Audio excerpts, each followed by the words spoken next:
नमस्कार। साइंस और इंजीनियरिंग विषयों में रुचि बनाने और विषय समझ को मजबूत बनाने के लिए शुरू किए गए आपके अपने श्रीदेवी क्लासेज यूट्यूब चैनल पर एक बार फिर आपका स्वागत है। हमारी प्लेलिस्ट क्लास 12th फिजिक्स और फिजिक्स मेड इजी में आज फिर करते हैं कुछ स्थिर वैद्युत की विषय पर मल्टीपल चॉइस क्वेश्चंस और जानते हैं प्रतियोगी परीक्षाओं में वेरी इंपॉर्टेंट क्वेश्चन पैटर्न्स किस तरह के हैं। शुरू करते हैं। हमारा पहला प्रश्न एकल बिंदु आवेश के विद्युत क्षेत्र में विद्युत क्षेत्र की तीव्रताएं और विभव के बीच में आपसी संबंध से संबंधित है। दिया हुआ है कि एक बिंदु स्रोत आवेश कैपिटल Q से 4 मीटर की दूरी पर रखे हुए 2 कूलाम के एक परीक्षण आवेश पर F मान का बल उत्पन्न होता है, तो उसी स्रोत बिंदु आवेश कैपिटल Q से 2 मीटर दूर विभव का क्या मान होगा। आवेश पर लगने वाले बल से हम विद्युत क्षेत्र की तीव्रता की गणना कर सकते हैं। स्रोत आवेश से 4 मीटर दूर 2 कूलाम पे अगर F बल लग रहा है तो एकांक आवेश पर लगने वाला बल में आवेश की कूलाम मात्रा का भाग देने पर विद्युत क्षेत्र की तीव्रता न्यूटन पर कूलाम या वोल्ट पर मीटर में F/2 आ गई है। किसी बिंदु आवेश से r दूरी पे विद्युत क्षेत्र की तीव्रता kq/r² और विभव kq/r होता है, तो एक ही बिंदु पर अगर विद्युत क्षेत्र की तीव्रता और विभव ज्ञात हैं तो विभव और तीव्रता में ये पीली हाईलाइट वाला संबंध होगा। और क्योंकि हमें 4 मीटर की दूरी पे विद्युत क्षेत्र की तीव्रता ज्ञात है तो स्रोत आवेश से r 4 मीटर की दूरी पे विद्युत विभव का मान 2F वोल्ट इकाई में ज्ञात हो जाएगा। एक बिंदु आवेश का किसी भी परीक्षण स्थल पर विद्युत विभव परीक्षण स्थल की स्रोत आवेश से दूरी के व्युत्क्रमानुपाती है, और अगर हमारी दूरी 4 मीटर से 2 मीटर आधी हो जाती है तो विभव का मान 4 मीटर दूरी के विभव से 2 गुना हो जाएगा। और ऐसी स्थिति में ये जो हमारा तीसरा विकल्प है 4F वोल्ट, ये 2 मीटर दूरी पे बिंदु आवेश कैपिटल Q से विभव का मान हो जाएगा। अगले प्रश्न में हमें दिया हुआ है कि एक समरूप विद्युत क्षेत्र है जिसमें अगर हम परीक्षण स्मॉल q आवेश रखें तो उस पर बल F कार्यरत है। इसी विद्युत क्षेत्र में अगर हम कैपिटल Q परीक्षण आवेश को विद्युत क्षेत्र की दिशा में d दूरी पर चलाएं तो कितना कार्य करना होगा। समरूप विद्युत क्षेत्र में सभी स्थानों पर विद्युत क्षेत्र की तीव्रता का मान और दिशा एक समान रहती है, और एकांक आवेश पर लगने वाले बल के रूप में हम विद्युत क्षेत्र की तीव्रता की गणना कर सकते हैं। क्योंकि विद्युत क्षेत्र में परीक्षण स्मॉल q आवेश पे F बल लग रहा है तो F और Q का अनुपात विद्युत क्षेत्र की तीव्रता हो गई है। और इस विद्युत क्षेत्र की तीव्रता में अगर हम कैपिटल Q आवेश रखें तो उस पर लगने वाला बल EQ F/q गुणा कैपिटल Q हो जाएगा। और इस बल के साथ बल की दिशा में अगर कैपिटल Q परीक्षण आवेश को d दूरी पर चला जाए तो बल और बल की दिशा में विस्थापन का गुणनफल किया गया कार्य हो जाएगा। और ये तीसरा विकल्प हमारी सही चयन हो जाएगा। हम कह सकते हैं कि F/q विद्युत क्षेत्र की तीव्रता है जिसमें कैपिटल Q पर लगने वाला बल F कैपिटल Q/q हो गया है, और इस बल के साथ बल की दिशा में d दूरी पे विस्थापन करने पर किया गया कार्य इस हरी हाईलाइट अनुसार हो गया है। किसी दिए गए विद्युत क्षेत्र में विद्युत बल रेखाओं की दिशा A से B की ओर है, और अगर एक ऋणात्मक Q आवेश को विद्युत क्षेत्र की दिशा के विपरीत चलाया जाए तो विद्युत विभव में कैसा परिवर्तन होगा ये ज्ञात करना है। तो हमें जानकारी है कि विद्युत क्षेत्र की तीव्रता सदैव उच्च विभव से निम्न विभव की तरफ कार्यरत रहती है, अर्थात यहाँ A उच्च विभव का स्थान है और B का विभव निम्न स्थितियों पर है। तो चाहे हम धनावेश को या ऋणावेश को चलाएं, अगर हम विद्युत क्षेत्र के विपरीत चल रहे हैं तो हम निम्न से उच्च विभव की तरफ चल रहे हैं, और ऐसी स्थिति में विभव में जो परिवर्तन हो रहा है विभव में बढ़ोतरी होगी, और ये दूसरा हमारा सही विकल्प होगा। और इस विभवांतर में अगर हम धनावेश को B से A लाते तो हमारे द्वारा किया गया कार्य धनात्मक होता, और एक ऋण आवेश अगर धनात्मक विभवांतर के साथ चलाया जाता है तो विभवांतर और आवेश का गुणनफल ऋणात्मक कार्य होगा, और इस -q आवेश को B से A तक लाने में ऋणात्मक कार्य होगा। यह यूं भी समझा जा सकता है कि इस ऋण q आवेश पे विद्युत क्षेत्र की विपरीत दिशा में बल लगेगा और बलपूर्वक विद्युत क्षेत्र स्वयं इसे B से A की तरफ गति देगा। क्योंकि कार्य विद्युत क्षेत्र ने स्वयं किया है, बाह्य कारक का कार्य है, ऐसी स्थितियों में विद्युत क्षेत्र के ऊपर ऋणात्मक पढ़ा जाएगा। तो इस प्रश्न में विद्युत क्षेत्र की बल रेखाओं के विपरीत B से A जाने पे विभव में धनात्मक परिवर्तन होगा, विभव में वृद्धि होगी, और -q आवेश को चलाने में किया गया कार्य ऋणात्मक कहलाएगा। दिए गए प्रश्न में 4 एक समान q मात्रा के आवेश एक ही सरल रेखा पे क्रमशः 0 मीटर, 2 मीटर, 6 मीटर और 10 मीटर की स्थितियों पे रखे हुए हैं। तो इस 6 मीटर की स्थिति पे रखे हुए q आवेश पे अन्य तीनों 0, 2 मीटर और 10 मीटर मीटर स्थिति पे रखे हुए Q आवेशों से कुल परिणामी बल क्या होगा। अध्यारोपण के सिद्धांत अनुसार इस Q आवेश पे परिणामी बल अलग अलग Q आवेशों के लगने वाले बलों का सदिश योग होगा और यहाँ 6 मीटर की स्थिति पे दो आवेश 2 मीटर और 10 मीटर पे बराबर दूरियों पर है और दो आवेशों के बीच में लगने वाला बल K दोनों आवेशों का गुणनफल और दूरी के वर्ग के व्युत्क्रमानुपाती रूप में Kq²/16 इस 2 मीटर स्थिति के Q आवेश का बल प्रतिकर्षण का इस हरी हाईलाइट के अनुसार और इस 10 मीटर स्थिति का जो Q आवेश है उसका बल इस 6 मीटर के Q आवेश पे Kq²/16 यूनिट प्रतिकर्षण का, ये दोनों बल बराबर और विपरीत सदिश योग में शून्य हो जाएंगे। तो हम कह सकते हैं कि जो 0 मीटर स्थिति पे Q आवेश इस 6 मीटर दूर दूसरे Q आवेश पे Kq²/36 जो बल आरोपित करेगा वही तीनों आवेशों का इस Q आवेश पे परिणामी बल हो जाएगा। तो यहाँ पहला विकल्प Kq²/36 सही विकल्प हो जाएगा। इसी प्रश्न में अगर 2 मीटर स्थिति पर रखे हुए Q आवेश पे 0, 6 और 10 मीटर पर रखे Q आवेशों से लगने वाला परिणामी बल ज्ञात करना होता तो हम पाते कि 0 मीटर स्थिति का Q आवेश 2 मीटर की दूरी पे इस Q आवेश को Kq²/4 बल से प्रतिकर्षित करता। वहीं 6 और 10 मीटर स्थितियों पर रखे हुए Q आवेश भी इस Q आवेश को अपने अपने प्रभाव से 4 मीटर की दूरी पे Kq²/16 और ये 2 और 10 के बीच में 8 मीटर की दूरी पे Kq²/64 इकाई के बल से प्रतिकर्षित करते और ये दोनों बलों का एक ही दिशा में योग इस अकेले बल से कम मान का है। यहाँ 0 मीटर स्थिति पर रखे हुए Q आवेश का इस Q आवेश पे 2 मीटर दूरी पर लगने वाला प्रतिकर्षण बल का मान इन दोनों आवेश 6 मीटर वाला आवेश 4 मीटर दूरी पर जो बल लगा रहा है और 10 मीटर स्थिति के आवेश की दूरी जो 2 मीटर स्थिति से 8 है वो जो प्रतिकर्षण बल लग रहा है, ऐसी स्थिति में इन दोनों के जोड़ को इस बल के मान से घटाने पर ये हमारा परिणामी बल बड़े बल की दिशा में हमें प्राप्त हो जाएगा। इसी प्रश्न में अगर हमें 0 मीटर की स्थिति या 10 मीटर की स्थिति के Q आवेश पे शेष तीनों आवेशों से लगने वाले बल को ज्ञात करना होता तो इस Q आवेश पे 0 मीटर स्थिति का आवेश 10 मीटर दूरी के साथ Kq²/100 इकाई का बल लगाता। इसी तरह से 2 मीटर की स्थिति का बल Kq²/64 हो जाता, जहां 64 दूरी 8 के वर्ग के बराबर है। इसी तरह से 6 मीटर स्थिति पे रखे हुए Q आवेश की दूरी 4 मीटर है, उसका बल Kq²/16 हो जाता और तीनों बल एक ही दिशा में परस्पर जुड़कर हमें परिणामी बल इस आवेश पर दे देते। दिया हुआ है कि एक सम पंचभुज के 5 शीर्षों पर क्रमशः +Q +Q +Q +Q और ऋणात्मक Q मान के आवेश रखे हुए हैं। 4 शीर्षों पर एक जैसा ध्रुवता और मान का आवेश है और 5वें शीर्ष पे ये अन्य प्रकार का आवेश है। अगर किसी भी शीर्ष से पंचभुज के केंद्र की दूरी r हो तो इस केंद्र बिंदु O पर सभी आवेशों से उत्पन्न परिणामी विद्युत क्षेत्र की तीव्रता ज्ञात करनी है। अध्यारोपण का सिद्धांत कहता है एक से अधिक आवेशों के कारण किसी परीक्षण स्थल पर परिणामी विद्युत क्षेत्र की तीव्रता अलग अलग आवेशों के विद्युत क्षेत्र तीव्रताओं का सदिश योग होगी। क्योंकि एक पंचभुज सममित ज्यामिति नहीं है जैसा कि एक वर्ग या षटभुज होती है, जहां हम दो आमने सामने के शीर्षों पर रखे हुए आवेश को परस्पर अंतर करके एक आवेश से दोनों का विद्युत क्षेत्र ज्ञात कर सकते हैं, वैसी परिस्थिति यहाँ नहीं है। लेकिन यहाँ क्योंकि 4 शीर्षों पर एक जैसा आवेश है और केवल एक ही शीर्ष पे अन्य प्रकार का आवेश है, इस जानकारी का उपयोग करके इस प्रश्न को सहजता से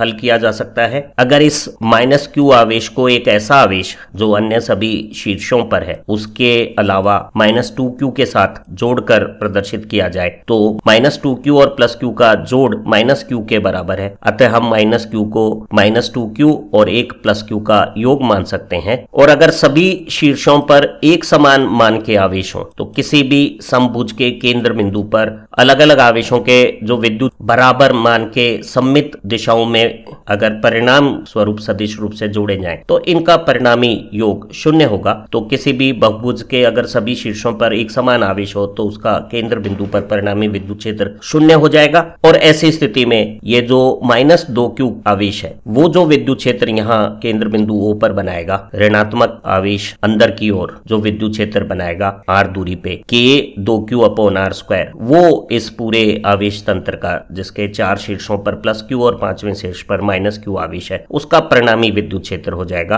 तो यहाँ हमारा विकल्प 2 2K के क्यू अपॉन आर स्क्वायर सही विकल्प होगा। अगर इसी प्रश्न में हमें केंद्र बिंदु O पर परिणामी विभव पूछा जाता तो हम आवेश वितरण की सम्मिति से, जहां सभी आवेशों से परीक्षण स्थल की दूरी एक समान है, आवेशों को जोड़कर इन पांचों आवेशों का जोड़ 3Q हो जाता, तो 3Q आवेश जो R दूरी पर K 3Q और R विभव बनाता, वही इस पूरे पंचभुज के पांचों आवेशों का केंद्र बिंदु पर विभव का मान हो जाता। दिया हुआ है कि एक समरूप विद्युत क्षेत्र EX प्लस X दिशा में कार्यरत है। इस विद्युत क्षेत्र में एक धनात्मक स्मॉल q परीक्षण आवेश को बिंदु A, जिसके निर्देशांक 0,3 है, उससे काली तीर की दिशा में B बिंदु तक, जिसके निर्देशांक 4,0 है, वहां तक चलाया जाता है। ये विस्थापन कुल 5 मीटर है। तो हमें इस पूरी विस्थापन में विद्युत क्षेत्र में आवेश पर लगने वाले बल के कारण कितना कार्य करना होगा, ये ज्ञात करना है। स्थिर वैद्युतिकी के विद्युत क्षेत्र संरक्षी क्षेत्र होते हैं, जिनमें दो बिंदुओं के बीच में आवेश को चलाने में किया गया कार्य पथ पर निर्भर नहीं करता है। समरूप विद्युत क्षेत्र में कार्य गणना के लिए हम पथ को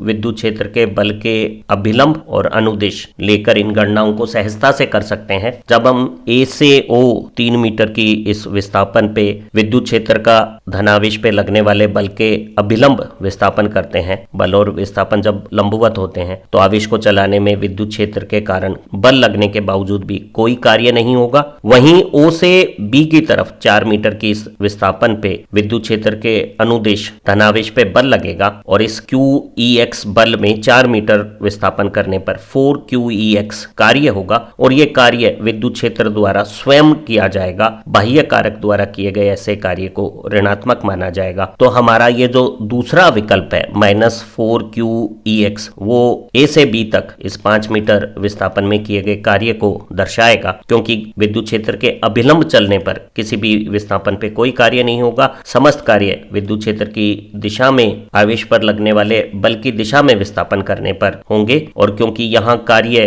विद्युत क्षेत्र द्वारा किया जा रहा है, विद्युत क्षेत्र सदैव उच्च विभव से निम्न विभव की तरफ दिशा रखता है। यहाँ A उच्च विभव पे है, B निम्न विभव पे है, तो उच्च से निम्न विभव की तरफ चलने पर धनावेश को चलाने में ऋणात्मक कार्य होगा। अगर उसी तरह की स्थिति में एक समरूप विद्युत क्षेत्र धनात्मक Y दिशा में कार्यरत होता और एक धनात्मक Q आवेश को बिंदु A निर्देशांक 0,3 से बिंदु B निर्देशांक 4,0 के बीच में इस काले तीर पे 5 मीटर की दूरी पर चलाते, तो किया गया कार्य ज्ञात करना है। समरूप विद्युत क्षेत्र में कार्य गणना को सहजता से करने के लिए विस्थापन के रूप को विद्युत क्षेत्र के अनुदिश और लंबवत लिया जाता है और जब हम O से B के बीच में 4 मीटर की ये दूरी विद्युत बल के जो धनात्मक Q आवेश पे विद्युत क्षेत्र की दिशा के अनुदिश लाल तीर की दिशा में है, बल और विस्थापन में अगर 90 डिग्री का कोण है, तो ऐसी स्थिति में बल के साथ विस्थापन करने पर भी कार्य नहीं होगा। वहीं A से O तक विद्युत बल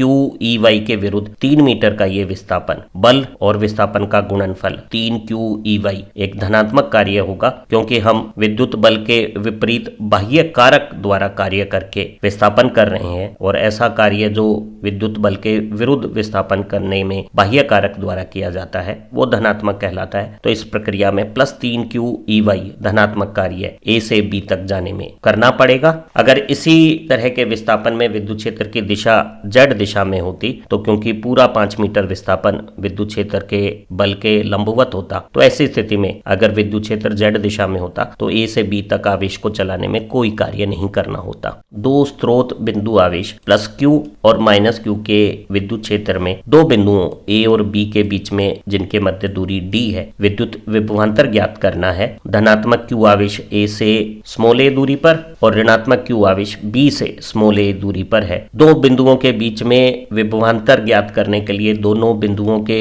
विभव का अंतर ज्ञात करना होगा और किसी बिंदु पर विभव ज्ञात करने के लिए अध्यारोपण के सिद्धांत अनुसार प्रत्येक स्रोत आवेश का विभव योगदान अदिश रूप से जोड़ना होगा। तो यहाँ A बिंदु पर धनात्मक Q आवेश A दूरी पर KQ/A विभव बना रहा है। वहीं इसी A बिंदु पर ऋणात्मक Q आवेश A + D दूरी के साथ ऋणात्मक KQ/A + D विभव बना रहा है और शुद्ध विभव दोनों का अदिश योग एलसीएम लेने पर हल करने पर KQ/D/A × A + D आ जाएगा। इस आवेश वितरण में एक सममिति है। परीक्षण बिंदु ए और बी की धन और ऋण आवेश से जो दूरियां हैं वो सममित स्थिति पे है। अगर हम बी बिंदु पर विभव की गणना करें तो ऋणात्मक क्यू आवेश का विभव ऋणात्मक चिन्ह के साथ के क्यू बाई ए होगा, वहीं प्लस क्यू आवेश का बी बिंदु पर विभव धनात्मक चिन्ह के साथ के क्यू अपॉन ए प्लस डी होगा। तो बी बिंदु का विभव ए बिंदु के विभव के मान के बराबर के क्यू डी अपॉन ए गुणा ए प्लस डी होगा, लेकिन वो ऋणात्मक विभव होगा। बी के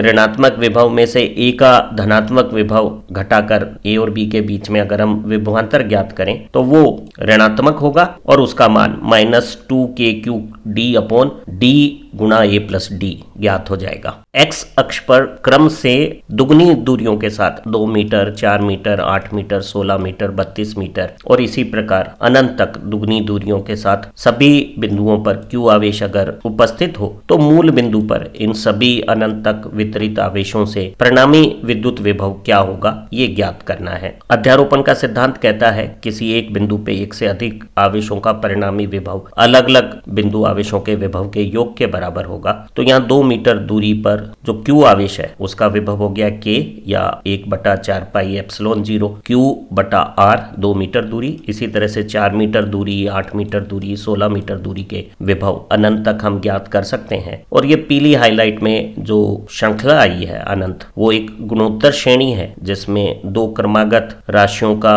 अनुपात 1 से कम है। ऐसी अनंत गुणोत्तर श्रेणी जिनमें उभयनिष्ठ अनुपात 1 से कम हो उसका योग सीमित होता है और वो प्रथम पद बटा 1 माइनस 2 क्रमागत संख्याओं के अनुपात के बराबर होता है। यहाँ प्रथम पद आधा है, 2 क्रमागत संख्याओं में अनुपात भी आधा है, तो हल करने पर ये राशि 1 के बराबर है। तो ये पीली हाईलाइट में जो योग है वो अगर 1 के बराबर है तो सभी आवेशों का मूल बिंदु ओरिजिन पर परिणामी विभव Q अपॉन 4 पाई एप्सिलॉन, यहाँ 2 नंबर विकल्प सही उत्तर हो जाएगा। अगर उसी तरह के प्रश्न में क्रमागत आवेश विपरीत आवेश प्रकृति के हों और समान मान के हों तो ऐसी स्थिति में 2 मीटर दूरी पर जो धनात्मक क्यू आवेश है वो मूल बिंदु पर एक धनात्मक विभव बनाएगा और 4 मीटर का ऋणात्मक आवेश ऋणात्मक विभव बनाएगा। फिर 8 मीटर का धनात्मक आवेश धन विभव, ऋणात्मक आवेश 16 मीटर पे ऋण विभव बनाएगा और अनंत तक के ये आवेशों का विभव योगदान यहाँ पीली हाईलाइट अनुसार हो जाएगा। इस नीले फ्रेम में आई हुई एक अनंत श्रृंखला एक गुणोत्तर श्रेणी है जिसमें प्रथम पद 1/2 है और 2 क्रमागत राशियों में उभयनिष्ठ अनुपात ऋणात्मक 1/2 है। तो प्रथम पद a 1 माइनस उभयनिष्ठ अनुपात r की जगह अगर हम -1/2 रखें और इसे गणना करें तो ये राशि 1/3 आएगी और इसे 1/3 रखें तो ये गणना Q अपॉन 12 पाई एप्सिलॉन इस नीचे पीली हाईलाइट में आया हुआ विभव परिणामी विभव हो जाएगा अनंत तक वितरित इन आवेशों के कारण मूल बिंदु पर। उसी प्रश्न में अगर x अक्ष पर क्रमशः 2 मीटर, 4 मीटर, 8 मीटर, 16 मीटर और इसी तरह से दुगनी दूरियां होते हुए अनंत तक समान मान और विपरीत ध्रुवता के Q minus Q, Q minus Q आवेश क्रम से रखे हुए हों तो मूल बिंदु पर परिणामी विद्युत क्षेत्र की तीव्रता ज्ञात करनी है। यहाँ सभी धनावेश 2 मीटर स्थिति का, 8 मीटर स्थिति का, 32 मीटर स्थिति का और आगे बाहर की तरफ विद्युत क्षेत्र बनाएंगे और सभी ऋण आवेश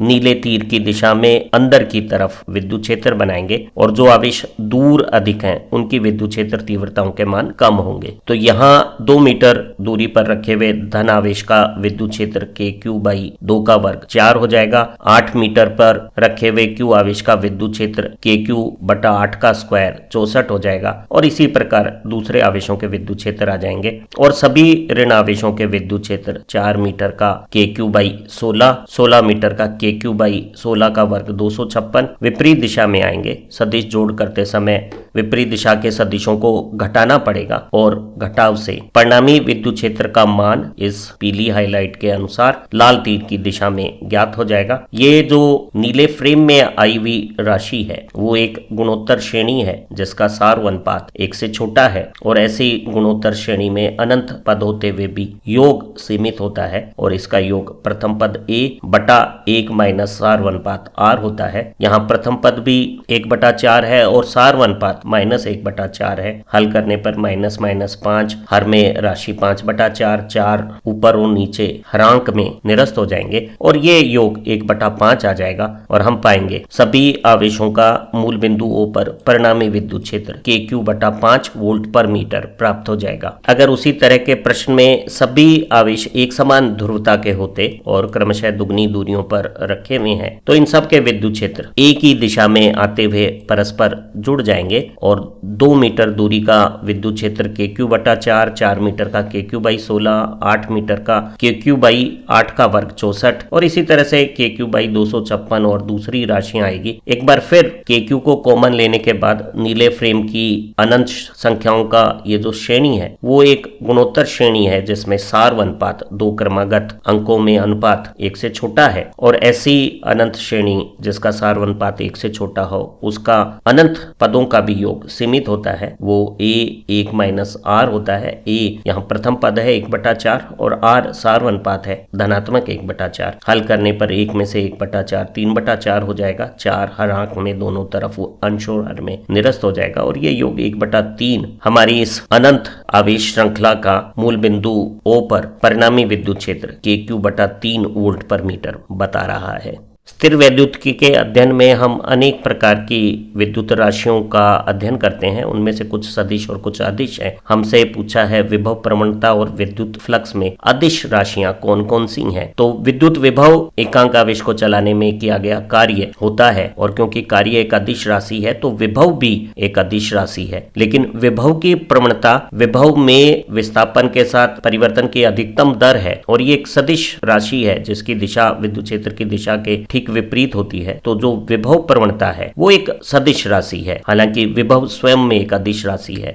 इसी तरह से वैद्युत फ्लक्स घनत्व और क्षेत्रफल सदिश का अदिश गुणनफल है और ऐसे अदिश गुणनफल से जो राशि प्राप्त होती है वो एक अदिश राशि होती है। तो वैद्युत फ्लक्स एक अदिश राशि है और इसी से मिलती जुलती फ्लक्स का घनत्व एक सदिश राशि है। वैद्युत फ्लक्स अदिश है, इसे यूं भी पुष्ट किया जा सकता है। अदिश राशियां धनात्मक या ऋणात्मक मान रखती हैं, तो अगर किसी पृष्ठ में धनावेश परिबद्ध है तो उससे निकलने वाला फ्लक्स धनात्मक होगा और अगर किसी पृष्ठ में अंतर्निहित आवेश ऋणात्मक प्रवृत्ति का है तो उस पृष्ठ का फ्लक्स ऋणात्मक कहलाएगा। तो विद्युत फ्लक्स एक अदिश राशि है और विभव प्रवणता एक सदिश राशि है। तो यहाँ 2 नंबर विकल्प सही विकल्प है। आज हमने एक बार फिर परीक्षाओं की दृष्टि से बहुत ज्यादा महत्वपूर्ण प्रश्न प्रारूपों को अध्ययन किया है। हमारी इसी श्रृंखला की दूसरी लर्निंग वीडियो से आपकी विषय समझ और पैनी बनेगी और परीक्षाओं में अच्छे अंक प्राप्त होंगे। इन्हीं उम्मीदों के साथ फिर मिलते हैं एक नई लर्निंग वीडियो के साथ। हमारी सभी